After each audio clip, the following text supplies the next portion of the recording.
This is one of the largest projects that they've been used in to date. There's around about 20,000 Type AFs in the roof at St Pancras. The original St Pancras station didn't have that glazed roof. It was old, it was dark, it was dingy. They wanted to replace that roof with something a lot more light, a lot more airy. The challenge they had was this is a listed building.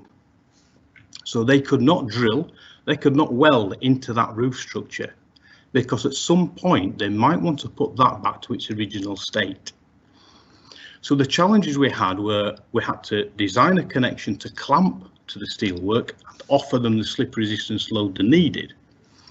But we also had to build into that design a way of adjusting the glazing frames, because along the length of the roof, the glazing panels all had to be exactly in line with each other.